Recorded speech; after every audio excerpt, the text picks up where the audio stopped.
So welcome everyone to today's IAQ Matters online workshop.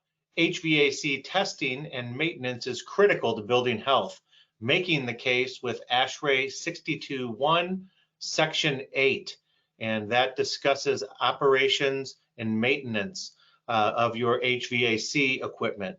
With me today is Karl Stefan, and he is an industrial hygienist, a certified indoor environmental consultant, and he's our manager of Pure Air Control Services Northeast Regional Office. Welcome aboard, Karl.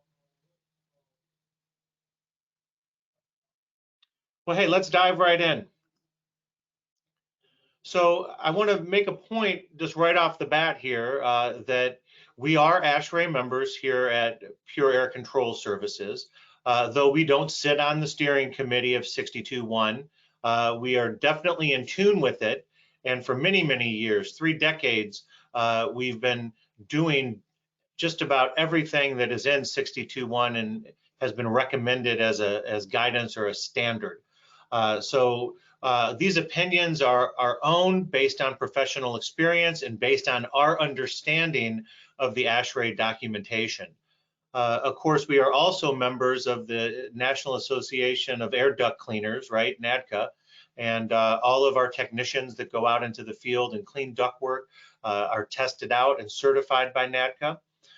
We always recommend that you refer to the full guidance issued by ANSI and ASHRAE or NADCA where appropriate, and that everything here is just general recommendations. We hope these are additional tools that you can put in your toolbox moving forward to manage your HVAC systems and IAQ in your buildings. So, you know, we would be remiss if we didn't jump right in and sort of recap where we've been with the pandemic and sort of, you know, how we got to this point. And so, as we all know, a lot of the stuff that we talk about when we look at mechanical systems that are hidden away on rooftops or in mechanical rooms is sort of out of sight, out of mind. But a lot of that has literally been thrust into sharp focus because of the pandemic and because of very early recommendations to increase ventilation rates, to increase air change rates, you know, especially once it was determined that this virus transmission was bioaerosol in the nature, so that it could very easily be transmitted through the airstream. And so what happened was, as we all know, there was a rush to have immediate fixes, especially after the first wave of the pandemic started to subside and people were starting to get ready to get back into buildings. And of course, this was a rush to new air cleaning technologies, a rush to in-room air purification, and everything just about under the sun was being thrown at the occupied space in an effort to have, you know, maybe we can just say what it is, a quick fix. But we realize, and if you were on with our last online workshop that we did on bipolar ionization, we realize there's no silver bullet to indoor air quality, but rather a prescriptive strategy is needed that addresses a multitude of pillars within the building and our mechanical systems to be able to ensure good indoor air quality and risk management scenarios. So how do we get there, right? That's what we're talking about today with this one component, which is ASHRAE 62.1 and their specific guidance towards creating an operations and maintenance manual to regularly and routinely inspect and clean and service your HVAC equipment. So I found this statement very interesting. We picked this up off of LinkedIn, and this is a foundation, the Mission Next Foundation, which is an educational and charitable foundation that Lieutenant General retired Dr. P.K. Carlton Jr., who was the 17th Surgeon General of the United States Air Force, is a member, a steering member of this organization. And he wrote sort of an open letter to his constituents, sort of talking about indoor air quality and sort of lamenting from a physician's perspective what they were not taught about indoor air quality that could have been a great benefit or could be a great benefit to operating their facilities, their healthcare and hospital facilities. And he said we should have learned that not only are clean air and ventilation critical to the health of all who enter a hospital, but also that by understanding the basics of ventilation, air exchange equivalent, and other related concepts, we could better take care of our patients. And he goes on with a lot of other hard-hitting quotes. And I'm happy to share a copy of this letter with anyone. And I'm sure you can find it if you research General Carlton here. But I'm happy to share it with you because it's a pretty bold statement by a pretty high-level U.S. Air Force officer and physician that talks about indoor air quality and how where many things have been kept apart, they're now sort of coming together because of the pandemic. And so, Karl, you know, you're our sort of resident industrial hygienist, building scientist with us today. You know, why don't you take us through a little bit about what that science was prevailing as we've come through this pandemic? Sure, thanks, Troy. You certainly hit upon one of the big areas, which was trying to look at localized source control through air purification, but also through the central systems, again, as what should be considered a layered approach. But there were some other changes that could be made, some of which were easy to accomplish in-house. Could your unit handle upgraded filtration? So going from a classic, let's just say a MERV 8, kind of a standard filter, to an 11, a 13, just in an effort there to better filter out the particulate matter in the air. But more importantly, there was also changes to the way the air handlers themselves were used, and that is things like increasing the outside air and our air change rates, or air changes per hour. So some pretty large changes to the way the HVAC systems were looked at and operated. And again, taking that central approach, and then as we come into the occupied space, into the building where that air is delivered, again, another approach of the localized air purification. On top of course, what many people have done already, which was masks, upgraded cleaning practices and protocols, et cetera, et cetera.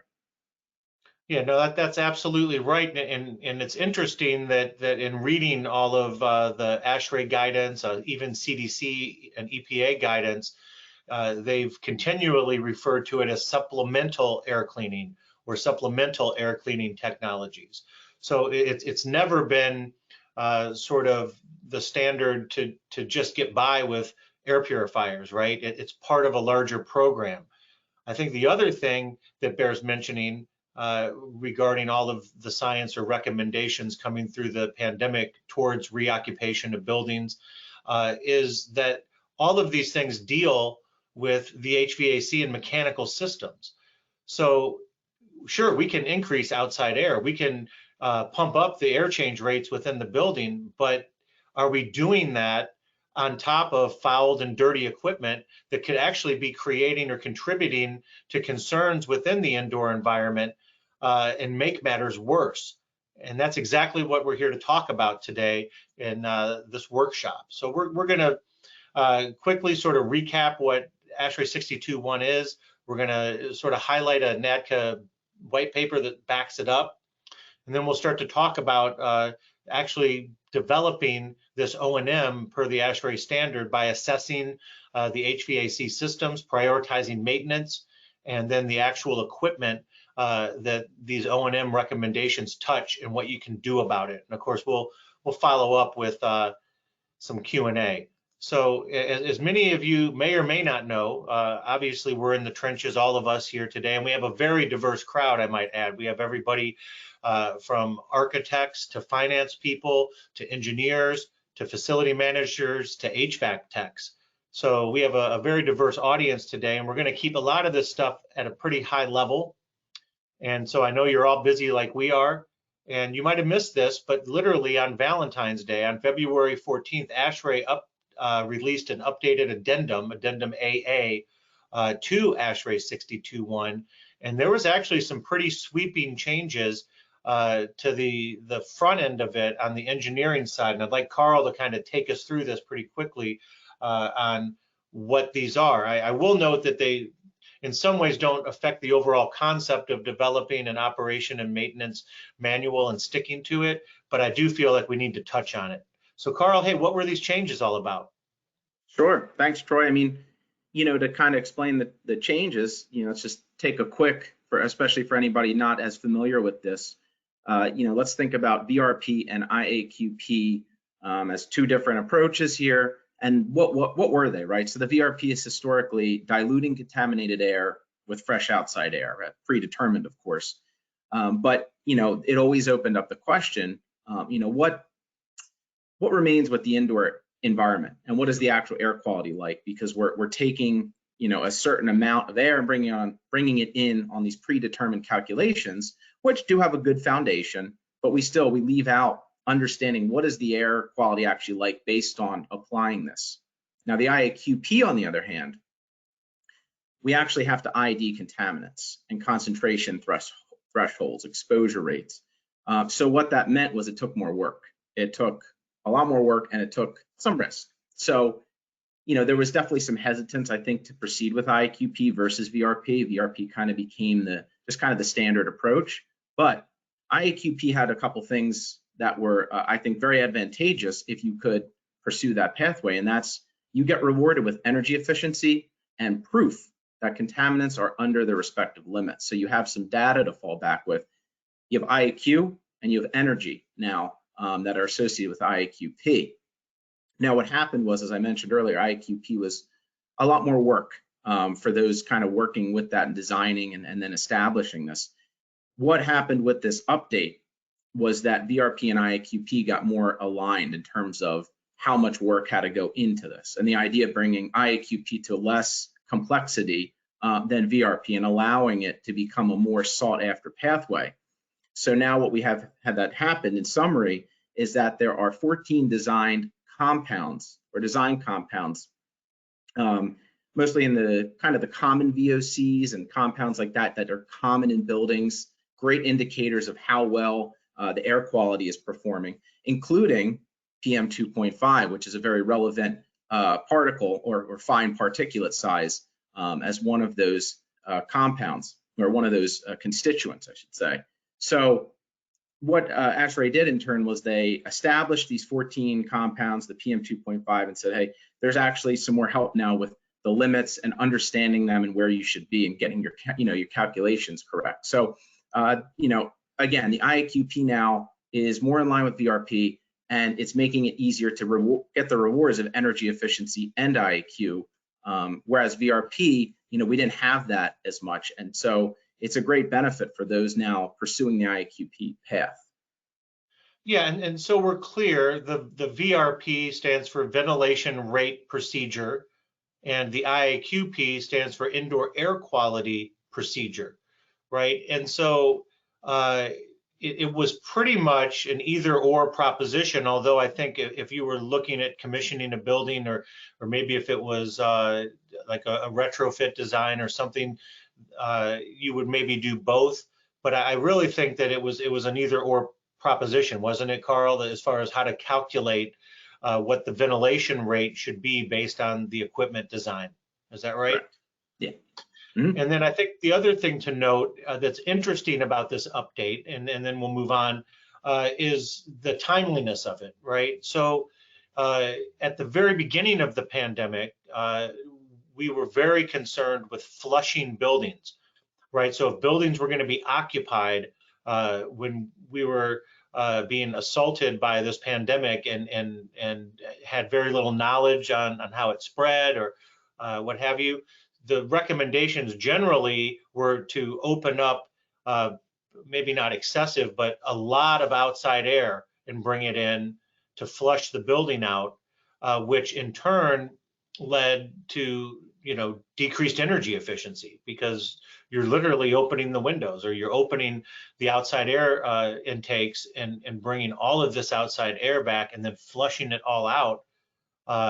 And so I think that this is sort of timely where we are in the pandemic stage, where now, and I knew that this would happen, and I think, Karl, you and I discussed it, but that as we are moving past the pandemic, there's going to be a sharper and sharper focus on carbon neutral buildings, energy efficiency, and certainly this IAQP is going to go a long way to help that. as well as everything else that you're going to see us talk about today.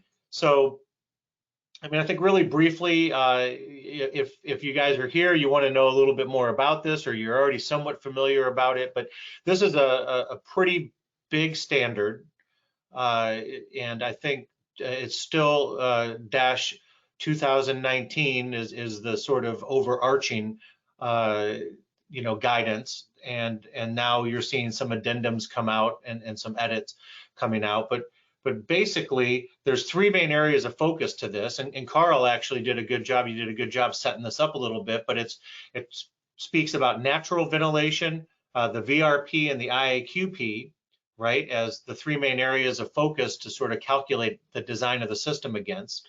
The purpose and scope of it is to really define minimum ventilation rates and what acceptable IAQ is based on the ability of the ventilation in the building to flush these, what they're calling now design compounds, but what used to be called contaminants of concern, being able to flush them out. And then the requirements for those contaminants, the sources of those contaminants, and biological growth. And that was sort of the purpose and scope of it. In particular, Section 5 talks about systems and equipment. Isn't that right, Karl? And how that affects the effectiveness of ventilation. So in that section, they identify 19 key components that play a role in this effectiveness. So again, when we start thinking of quick fixes, there are none. If we start thinking of a silver bullet, there's no such thing. We have to start to tackle these things piece by piece and really have a solid strategy for dealing with it. So, Karl, if you want, why don't you, and you've certainly seen your fair share of the inside of air handler units over the years, doing some assessments and stuff. Why don't you take us through this operations and maintenance section of 62.1, sort of as an overview? Sure, thanks, Troy. Yeah, the operations and maintenance, I mean, you can see the image there on the left. There's a long list of items that need to be addressed, obviously so with the HVAC system. But, it's integral to, not only develop it, but then maintain it and stick with that and stick with the schedules. But, when you think about it, as you get to table 8.1, as you highlighted, Troy, not only are there 27 total areas, but 13 areas alone just deal with cleanliness of the HVAC system. So, again, not just thinking of it as filter dates, but does the filter fit and seal? I mean, that's a classic, area where bypass occurs and leads to this fouling or dirtiness of the unit. But other things like drain lines, moisture and particulate buildup, these little items, or I shouldn't even say little, but these significant items that over time will affect the cleanliness of the unit, which will then in turn affect the operation and the indoor air quality. So, it's very important to actually have this list, stick to the dates. I mean, these were created for a reason, along with the recommended dates to help, prolong the life and the hygienic integrity of your units. And again, I mean, we're talking with about 27 total areas, 13 of them for cleanliness. Yeah, no, exactly. And these are the 13 areas. And this table was reconstructed by us, so you can actually read it, and it's not super fine print. But section 8.1 and then the table 8.1 lay out the cadence, the schedule for actually inspecting and maintaining these key areas. These are the 13 that deal with cleanliness alone, to be able to look at and create a schedule to maintain and keep these things clean. So if you start to look at all of this, you start to ask yourself the question, well, one, have I developed this manual for myself, and am I sticking to it? So, and then that's a big question, right? In all of these areas, right, when you get into the actual recommendations and the sort of fine print of what they're asking you to do, every single one of these areas say clean, repair, or replace as needed to ensure proper operation. So as Karl, you alluded to, if 5 out of these 13 areas, 6 out of these 13 areas are operating at a deficiency or they're fouled, it can create a chain reaction that can not only affect the mechanical operation of the equipment, but also start to have far-reaching implications into the built space that can start affecting the occupants, and not the least of which is like thermal comfort, productivity through buildup of CO2 maybe, and the occupiable spaces, to greater things like microbial or bioburden intrusion into the occupiable space. And so I really think that this table, I mean, it kind of says it all, and really sort of begs the question: do you have an O&M manual, and are you sticking to it? So, I've been here with Pure Air Control Services almost 6-7 years now, and I've seen thousands of photos like this from job sites. I've been into air handler units to shoot video and so that we can actually show folks what it is we do. And so these are not doctored images. These are not a small percentage of what we see. This is actually what we see, and in many cases from schools, universities, hospitals. And so a lot of folks with the best intentions might say, hey, we're doing the ASHRAE thing, or we have the O&M, but I have to challenge some of you. Are you? Because from what I've seen, there's a lot left on the table here to be cleaned up, maintained, and restored.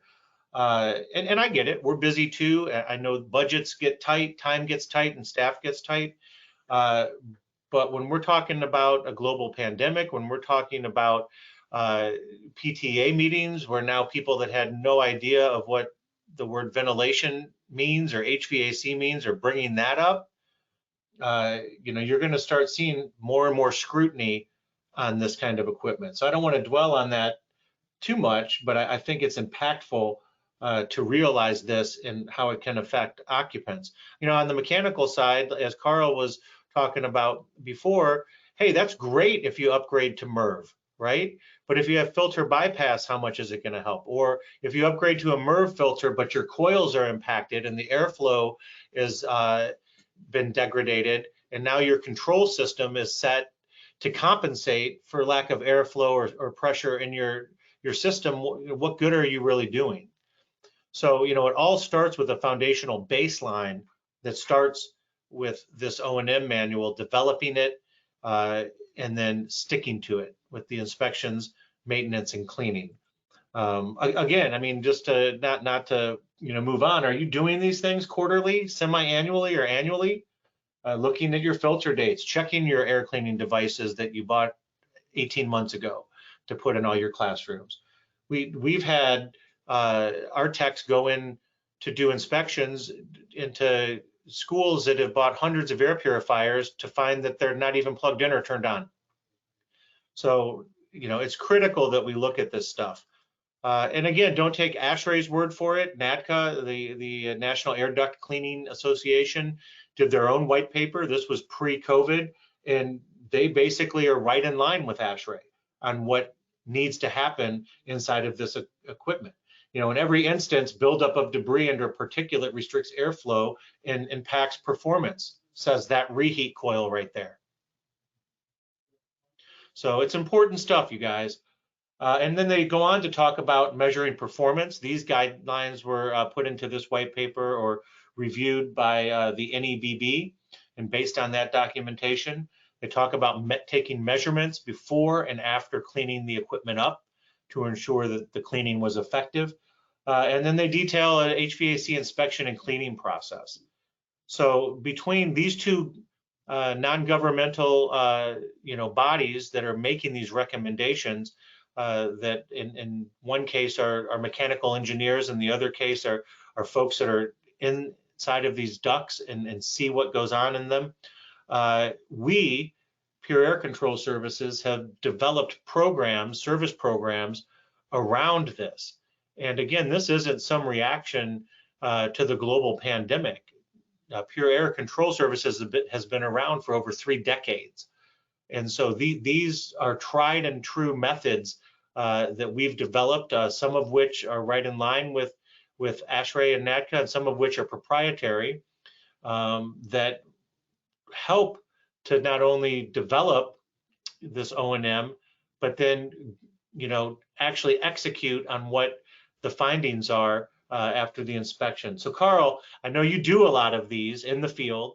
Why don't you take us through what goes into assessing these HVAC systems and why it's important, or how this sort of higher level type of assessment, beyond a visual inspection, how that can actually help these folks' organizations.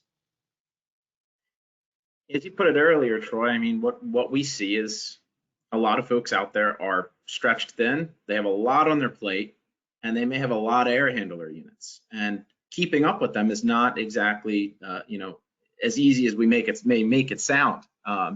So what the purpose of these assessments is essentially is to help the client get an idea of the baseline of their units as it relates kind of that table 8.1 we talked about, to understand the overall condition, the hygiene, wear and aging, and other details with the unit components, and actually take, that unit, break it down into the different components, different areas, grade that, make notes on it, and kind of give an overall grade for that unit.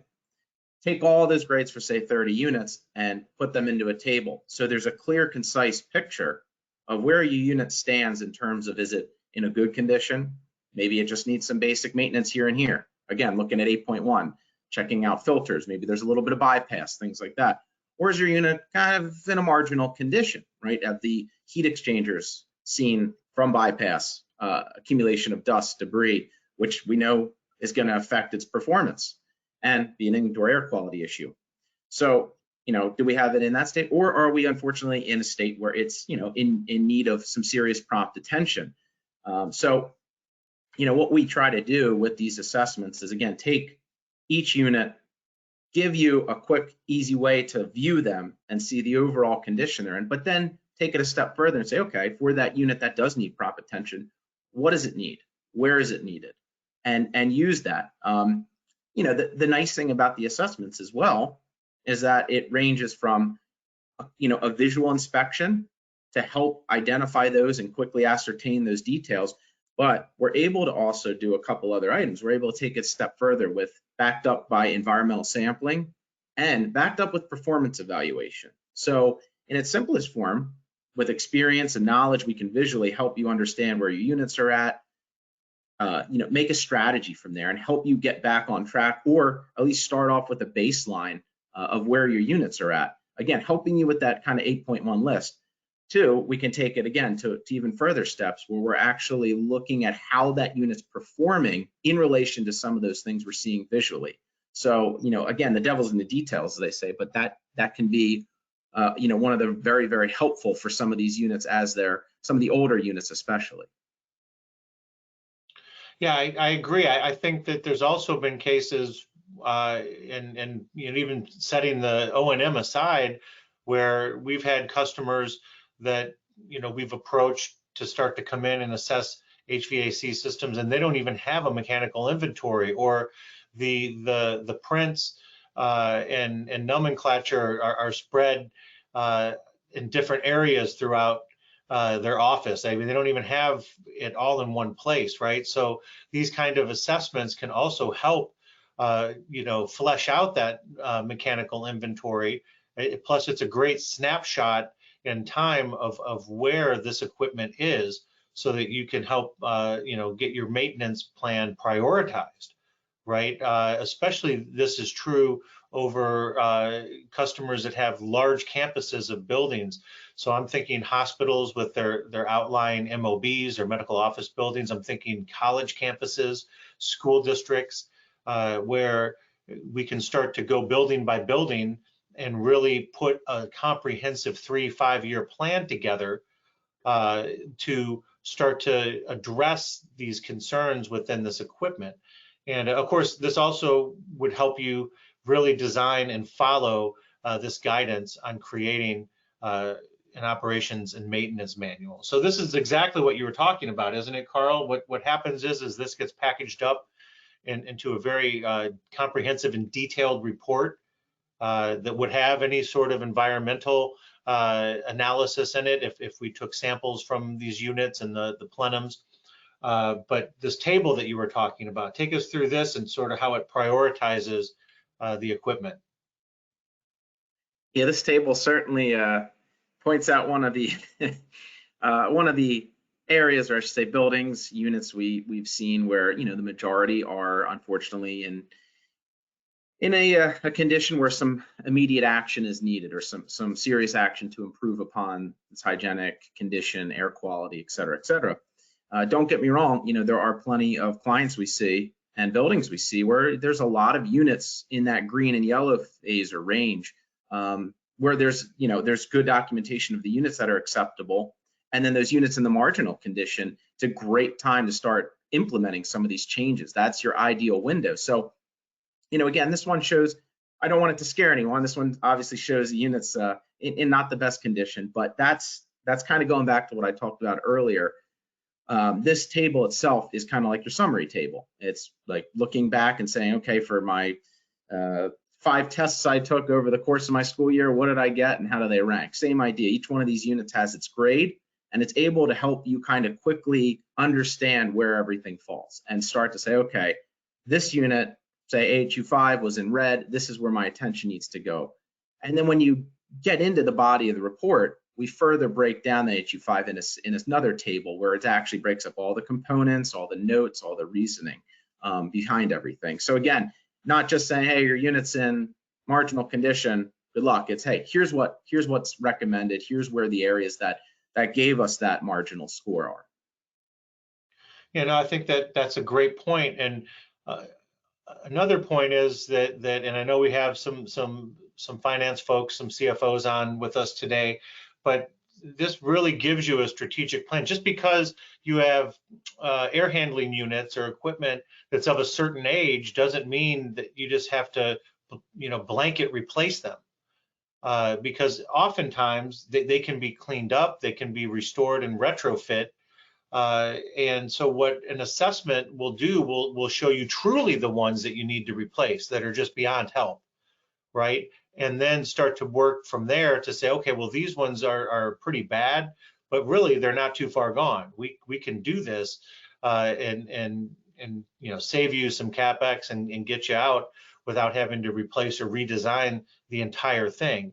And so what we've found is many, there's healthcare systems, there's a few large universities that are using these kind of assessments to, as I said, develop like a 3 to 5 year plan so that they're not viewing everything as critical. They know that they can start to stage these, you know, maintenance schedules in a way that they might even be able to keep equipment that is beyond help going long enough to get the budgets in place and the design codes and everything together to be able to start to do these replacements. So it's a very, very effective tool. You know, we call it an HVAC hygiene assessment, but in truth, it's really a HVAC hygiene and performance assessment, or just a blanket assessment that's going to look at the entire inventory. And again, I think looking at what ASHRAE is talking about to help you develop an O&M, you know, you start doing one of these a year, right? And then have your techs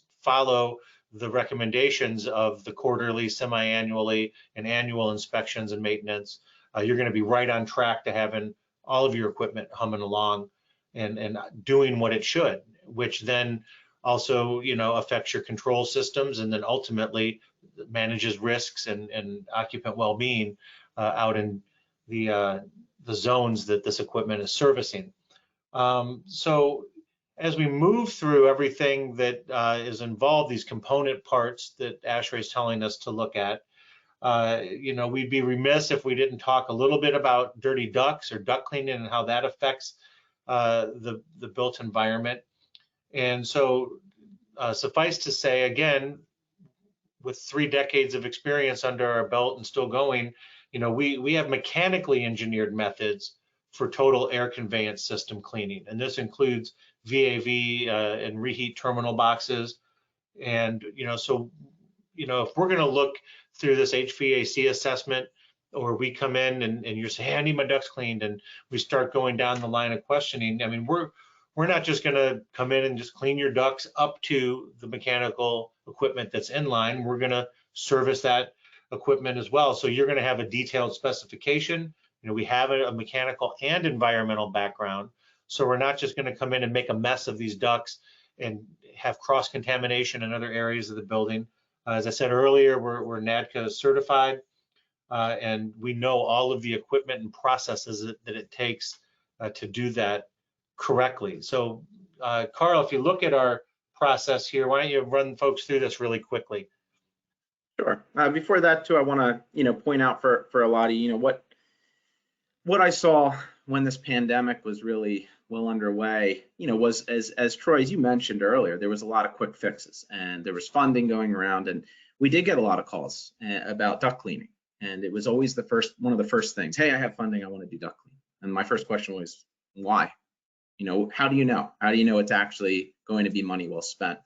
And so I always recommend that is always think about, when it comes to HVAC system, performing these assessments so your money is well spent, because, especially for duct work, always, think about having that professionally assessed before you move. I've seen new ductwork that's fouled, and I've seen mighty old ductwork that I could practically eat dinner off of, that I was asked about cleaning. I went in, I saw it was in good condition. So just something to think about, when it comes to HVAC and duct cleaning, and just strategizing around that.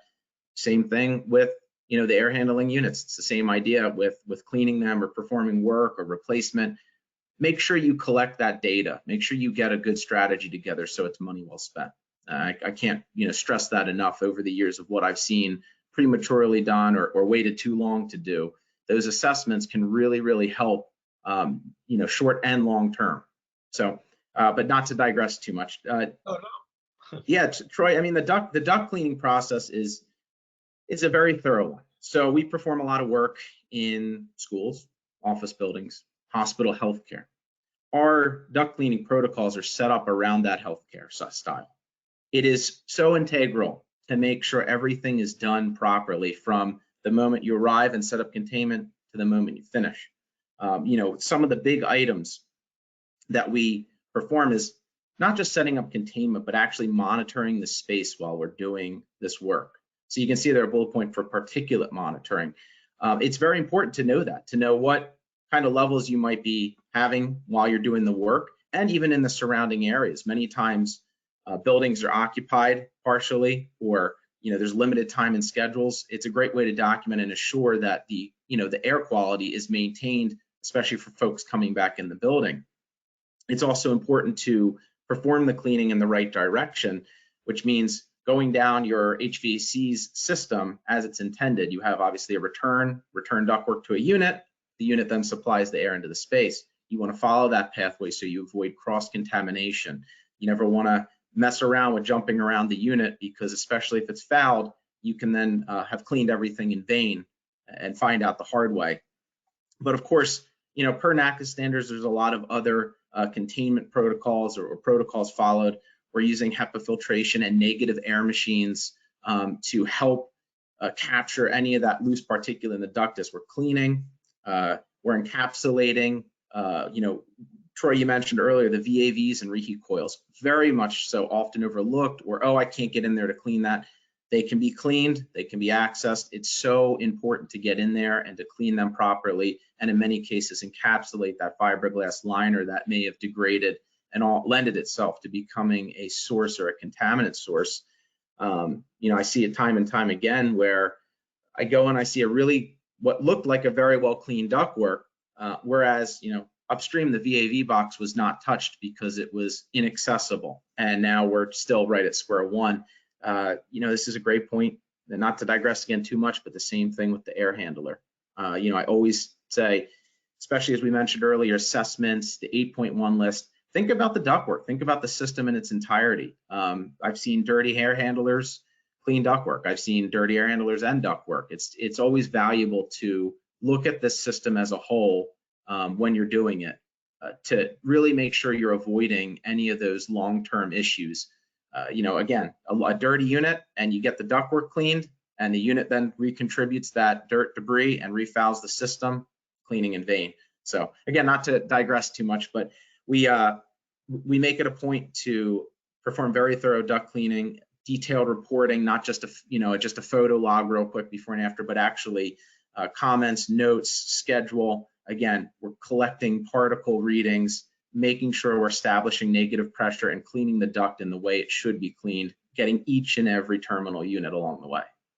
Yeah, and that's exactly right. At very high level, if you're a school or university, you'll get the same type of procedures and protocols that we would put in a cancer center, because that's the way we do things as a mechanically and environmentally based company. Another option here that I would just say is that we do have EPA list in certified disinfectants that can be used within the ductwork if we wanted to disinfect the ductwork at a pretty high level, which is a big differentiator between a lot of folks that just sort of vacuum the ducts out, right? Moving on, and I know we're going to start getting tight on time here a little bit, so it's important stuff, and we thank you for hanging in there with us.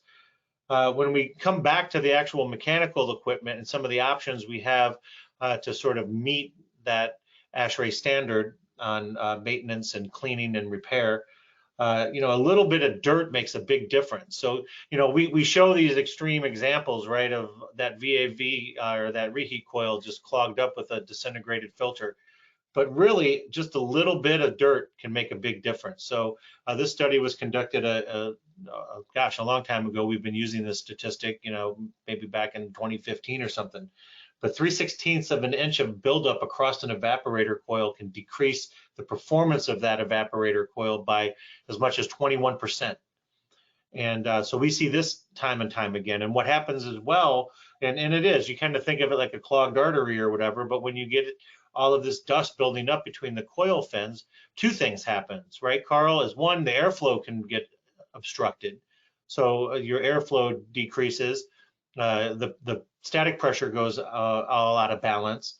And then the other factor that happens is that it creates like a blanket on the coil, and it starts to insulate the coil so that the thermal transfer of the chilled water or the water that through a compressed air system, anyways, it insulates it. So now your cooling capacity or your thermal capacity for that coil is altered dramatically. And so it all of this adds up to less energy efficiency, less cooling capacity, or less availability for that cooling to get downstream.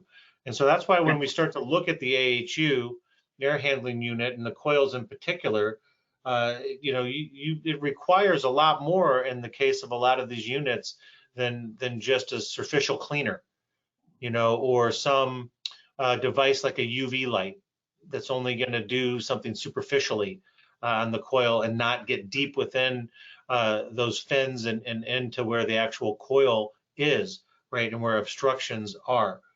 So we have a very thorough proprietary deep cleaning service that uses high temperature and low pressure steam. And again, just like duct cleaning, we have a mechanical background and an environmental background. So we take extra care when we're dealing with these evaporator coils and when we're inside of these units.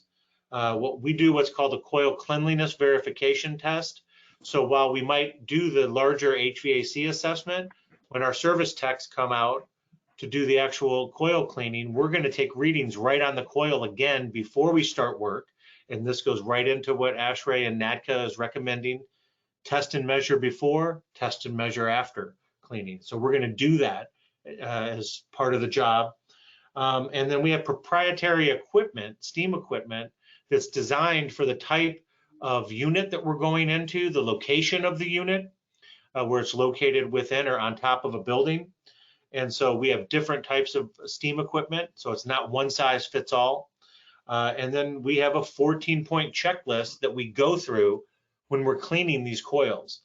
And of course, we set up containment. Again, we don't want cross-contamination, not only of biological contaminants and even sort of particulate contaminants, but also moisture.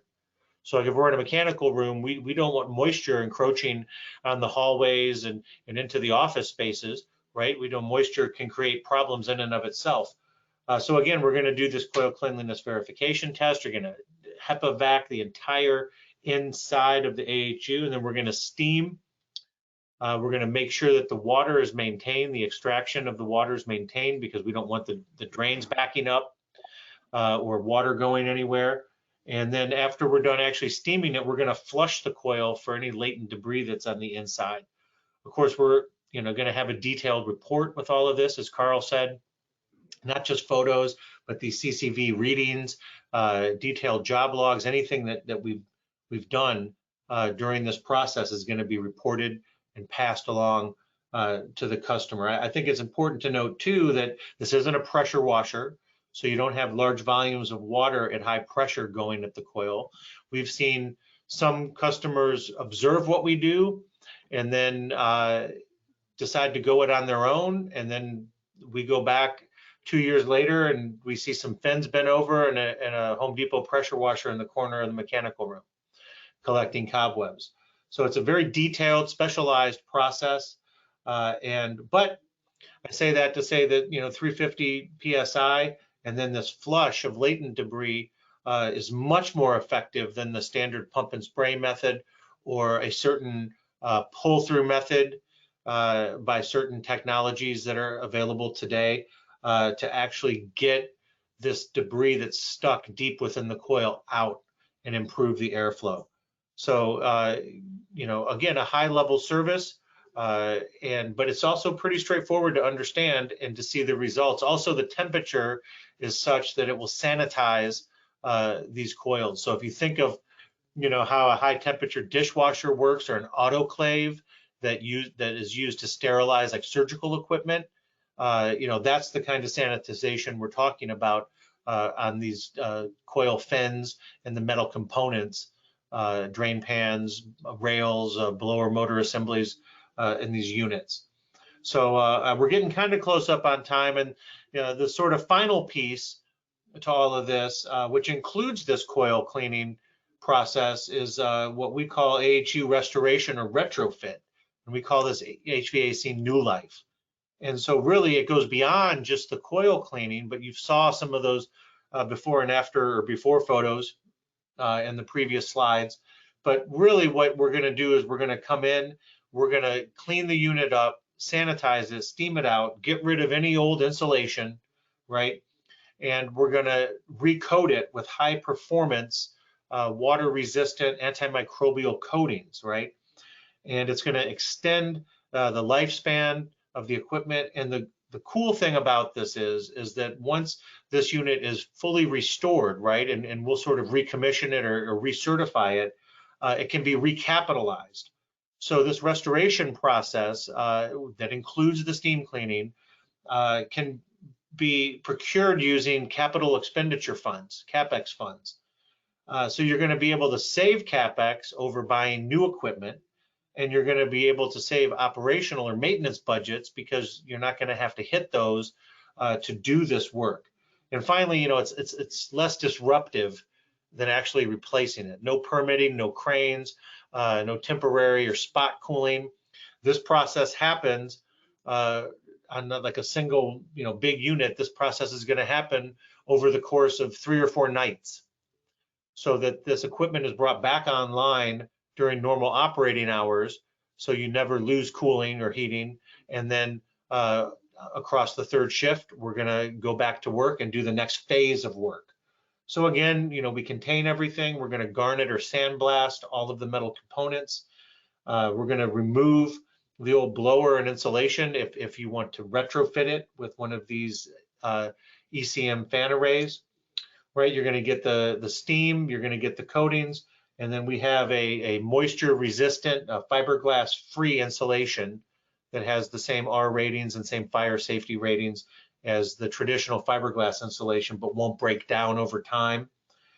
So really, all in all, you get what essentially is a brand new unit with extended warranties that far exceed any warranty that you're going to find on new equipment. And so, you know, you're going to get a unit and come out that's cleaner, operating better, especially with these ECM fans. If we retrofit them, they have built-in redundancy, which means if you lose one of the fans, the other 4 fans in the array ramp up to make up the difference until you can just pop that fan out, unplug it, and then plug the new fan back in and get back to work. So, you know, again, we're finding many large campuses, many clients that have large campuses of buildings, universities, school districts, hospitals, military bases are loving this type of service to recapitalize this equipment. Again, in a more sustainable way, a less disruptive way, and a way more cost-effective way. So that being said, you know, here's just a snapshot of some of the results that we're getting out of these improvements, out of these methods that we've developed over the years to clean and restore this equipment. And if you go to our website, pureaircontrols.com, and under resources, we have many case studies and white papers that confirm or verify the results that we're getting out of this stuff. So again, you know, following the guidance for laid out by ASHRAE and NADCA, and then following it all the way through the end of the process through the reporting to see these kind of results, it shows that maintaining this equipment in the right and proper way is going to have it last many more years. It's going to lead to reduced service calls. It's going to improve energy efficiency and the well-being of the occupants inside your buildings. I think lastly, we want to mention that, you know, if you do these things in the right order, you do the assessments, you do the regular routine maintenance, there's another way that's kind of the front line then once you get everything back to an acceptable or an optimized baseline, and that is we have what we call IAQ Guard, and we're now currently on our second version of this, IAQ Guard 2.0, but it's a 24/7 remote IAQ monitoring platform. And this is pretty cool. I know we're kind of right up against it, but we're wrapping up and we'll take your questions. But Karl, why don't you just briefly take us through how this thing works, you know, the basic concept of it. I'll try to give a very fast rundown here.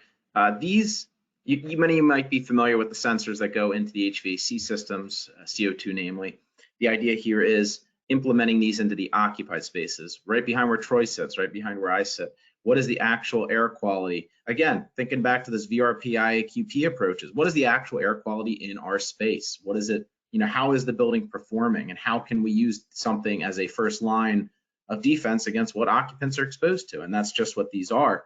You can see there's one of the nodes which houses sensors for standard temperature, relative humidity, CO2, particulate, such as PM 2.5, TVOCs, formaldehyde. So some of these big constituents that are very common in buildings and great baseline markers. It records this data 24/7. It uploads this data essentially to the cloud, and that's where all the data is stored. And then you can view that data in the real time on a dashboard on your phone, on your PC, on a tablet, and actually track and monitor real-time IAQ. And then if you have an issue or you want to go back in time, all that data is available to you to download in a pre-existing graph or table into Excel, so you can even analyze it deeper, like what we do for a lot of projects, download and run some statistical analysis on it. So there's a lot of really nice features. And for those managing facilities, you know, 2 things that are very useful. You can use it to reassure your occupants that they're in an acceptable space. And you can also use it for alerts in case something does happen. You will be notified on your phone right away instead of hearing about it 2 days later. So it gives you a proactive approach as well. So a lot more I could go into, but it's a very useful system that complements, you know, a lot of these changes. Think about coronavirus right now. A lot of the changes you've made to your buildings or are planning to maybe, you know, make some of these steps. Here's a great way to actually, you know, real time document how things are in the occupied spaces, which may be affected by these changes.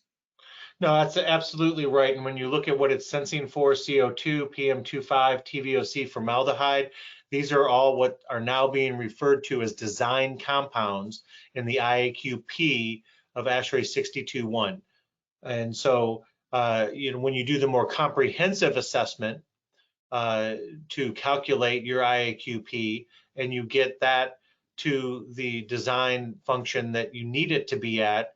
How great is it if you have an array of these sensors in your building that are just keeping track of it all the time, that you could refer to it anytime you wanted and pull reports and data out of it, and start to monitor that trend to see if, hey, it's time to recalculate again, right? So again, this thing kind of brings it full circle to what we were talking about today. So, you know, Karl and I, we just thank you for hanging in there with us. We're right at the hour. I know we got a little bit late of a start. Again, we were founded in 1984. We're now part of the larger Trimco Construction Products Group under WTI. And we have 3 specialized divisions, of which Karl is a part of our Building Sciences division. We have a full environmental diagnostic laboratory at our Clearwater headquarters. They are an A2LA CDC elite program laboratory. And then, of course, we have our Building Remediation Sciences team. And all told, we have over 800 million square feet of experience across a multitude of industries. We've studied over 15,000 buildings and have all of the data. So when we're looking at things like ASHRAE 62.1, and when we're developing services, methods, and procedures, all of that background and data figure into what we do. So again, on behalf of Karl and myself, we thank you. And it looks like we do have a few questions here from folks, so we'll try to answer these quickly and be respectful for all of your time. So we have Karl, we have Karen Pasinger, and she says, or asks, she says, it seems like checking drain pans or drain pan lines quarterly for potential buildup of microbial growth and leaks that might cause mold growth in other places. You know, we should be doing that quarterly. What do you think? Well, I think we have to consider a couple things leading up to that. How many folks do you have? You know, what is their schedule? Are you able to, you know, keep up? More rigorous and frequent checking, quarterly checking, it never hurts. Again, you can have a difference. If a shift in the unit's filter rack, or there's some leaky gaskets, and we start to build up more debris in the unit, we might start to see that microbial growth sooner than later. So, you know, keeping it quarterly is always recommended. Sure, you know, absolutely keep to that schedule. The best case scenario is you walk in there and say, why did I even look? It looks clean. I mean, that's where you want to be, because I've seen it. We've had assessments that go every year on the year, every summer, let's say, and the changes from one year to the next can be drastic. And if, you know, a lot of times, unfortunately, it's, oh, wow, I didn't even know that happened. So it might have happened in a matter of months. So absolutely with the drain pans. Not just thinking microbial, but if it backs up and you flood the unit, you got water damage, now you have water migrating. So kind of like Troy mentioned earlier, that cascade effect is unbelievable, how one little component can then foul up or cause damage in all kinds of other areas. Yeah, no, for sure. And I think we've seen this in the past, or Karl, you probably have seen it, where we've encountered a drain pan that has had standing water in it, and then that water is picked up by the blower and distributed, like, you know, into the coils. The coils get soaked, the insulation is soaked. So yeah, I think it you know, the drain pans is definitely an important visual, and then even perhaps environmental you know, sampling to be done if you start to notice that biofilm. Hey, what's in it, right? You know, Legionella is another factor that we could consider inside of standing water. And so, you know, again, I would mention that our laboratory, you know, we're capable of doing Legionella testing. We're part of the CDC Elite program. We're also certified by the New York State Department of Health for Legionella. And then another thing, just relative to even though we stay mainly on the mechanical side of things and we're not dealing with a lot of the plumbing side of things, I will say that our laboratory does conduct microbial induced corrosion testing.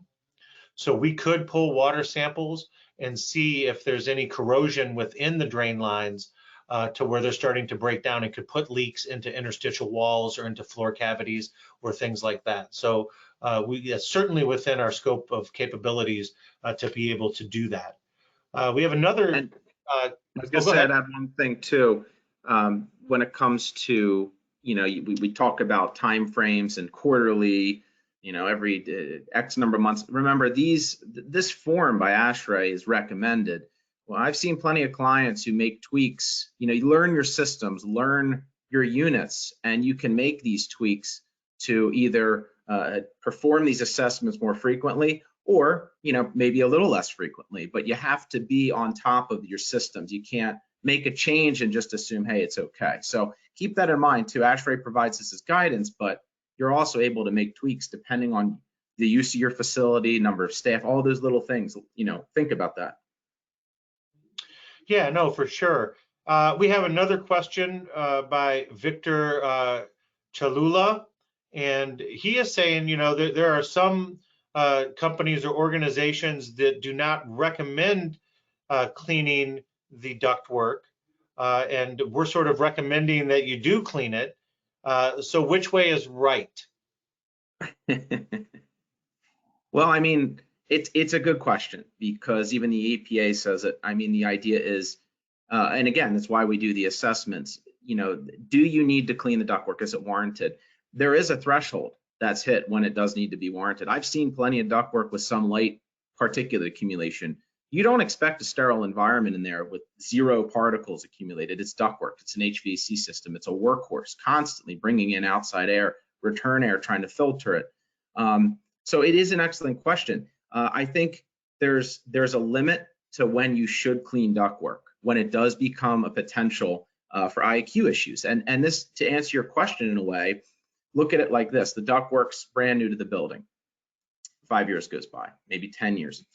Some things happen with maintenance management. Particulates start building up. Again, if I came in and saw it and it was very light, I'd say, hey, just continue to do best practices.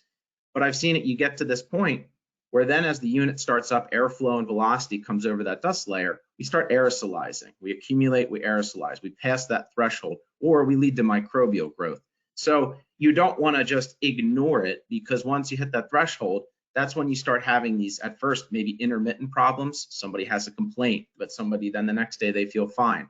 And then it starts to escalate and escalate to a point where it becomes a sick building-ish kind of syndrome where multiple folks are having these issues. So duct cleaning is recommended, but it's recommended by doing it properly in terms of when through assessments and then how through the right methods. To further expand on your question there, again, this is why we talk about our methodology being a higher protocol, or I'd say more stringent protocols and that healthcare orientation. The problem is a lot of ductwork cleaning isn't done properly, and that's why then you see issues with disturbing the dust that otherwise could have been captured and removed, and somebody could have come in the next day like nothing happened. I think that those are all valid points and actually an excellent answer. I think that referencing our methodology in what might be a differentiator from some is, and I think I said it earlier, I mean, no two buildings are the same, no two pieces of equipment, even if they're the exact same model number, are the same, because it's all contingent on things like what is the building being used for, how occupied is the building, where is the building located geographically speaking, right? How is the equipment being used, right? Or what control factors are being exerted onto the equipment. So, I think every situation's unique, and I think it all makes the case for going back and just keeping an eye on it, having routine inspections, routine assessments, and then making the determination based on the data that you're getting from that testing protocol. So I think that's excellent. There's a follow-up question from Victor, and he's asking about pricing, if it's competitive according with industry. And I have a feeling, I'm wondering, I think that this question might be, and if you're still here, Victor, you could maybe drop a line in the question box. I think he's maybe thinking that we're talking about how we've developed all of this at a standard that a cancer center would use or a hospital would use, but he's worried maybe if it's a school district or if it's a smaller building, is the pricing competitive between industries? And I mean, Karl, I don't know how, I mean, I think if I'm answering that question, I think it kind of goes back to what I was just talking about. We're going to develop a scope of work that's right for the situation based on all of the factors that we're observing. Um, and that's probably the most delicate way I can put it, right? Is that we want the best, most successful outcome for you. And Yeah, I I mean, think, yeah, I would just say, to answer that question from my perspective, and I heard this saying once, and Troy, you're going to know it. When it comes to things like duct cleaning, you're going to get everything from a bread box to a boxcar in terms of what's offered. And am I saying, when I went over our protocols, are we the only name and the only people who actually put that much level of detail into it? No, there's good companies out there. There are really good companies. The problem is, unfortunately, other companies do not, and the price isn't always right. No, by no means is it going to be something where because of how we do it, it's naturally going to be always, ultra high. No, what it comes down to is it's going to be more thorough, and it's also going to be adjusted to the building and history. We're not going to just come and say, oh, it's duct cleaning time. No, there's meetings beforehand. There's Q&A. There's learning about the where, the what, reviewing your ductwork plans, performing site visits, actually making sure when it's done right. So there's a lot that goes into it, I think, is Victor. And what you're going to find is, the companies that ask least questions and just want to come in and just do a quick, easy duct cleaning, it's going to happen. You just have to be careful to, on your end, not be afraid to ask questions, look into details. The duct cleaning's a delicate thing. Again, when it is done, it needs to be done right. Yeah, I mean, I think back, and then I think that's all the questions I'm looking. Yeah, but I maybe it's good to end on this story, right? There's a large university system here in Florida that we've worked with in the past, and they were looking at having some duct cleaning done. They felt that it was time, and that there was buildup of particulates and dust inside of the ducts, and so they put it out to bid, and we did submit a bid. We asked above and beyond for mechanical prints so we could do the takeoffs. We were looking specifically for things like inline equipment, like these VAV terminal boxes and junctions, and tracing down where the ductwork actually went. And so our scope that we developed for this job was highly detailed. It was mechanical, in function, right? It took into account this equipment that was in the ductwork. And unfortunately, the university, it was good enough that the company that won the bid, right? They just said, hey, how many linear feet are we talking about here? How many units is it branching off of? Okay, great. Here's our price. And it was significantly lower. Let's just say, right? And so what happens? No problem, no hard feelings. We'll catch you guys next time with some coil cleaning or something else. And we walked away from the job. Well, a few months later, our contact at the university called us back, and they're having all kinds of IAQ problems within their building and within the buildings that were specifically cleaned by this other duct company at the much lower price.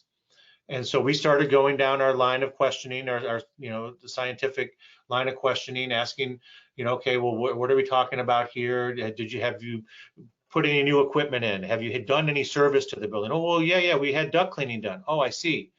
And it started to dawn on us that this was the same thing that we quoted, and we pulled the old quote, and we were looking at it, and we were looking at the prints. Well, what happened was this duct cleaning company came in, cleaned all of the ducts, and then the next thing you know, airflow dropped, temperature and humidity went up. Now the university has a mold problem inside of the occupied space of some of these buildings. Airflow is almost non-existent in these zones. And what happened was the other duct cleaning company simply cleaned up to the VAV boxes, pushed dust and debris into them, fouled them, clogged them, and actually made the situation worse. And so this university customer came back to us and had us come back in, reassess the ductwork, re-clean all of the ductwork, get access to the VAV boxes, clean those coils up, clean them up, and then had to do a full mold remediation. And it ended up costing the university 3 times as much as they would have paid if they just went with our initial detailed scope to actually clean the ductwork. So, these are the kinds of things that we've seen, and these are the kind of situations that we've helped customers with in the last 30 years. So, hey, listen, we appreciate all of you guys sticking on with us today. I know we're a little bit over time at 3:15, but certainly we think it's an important topic. This is our contact information for me and Karl.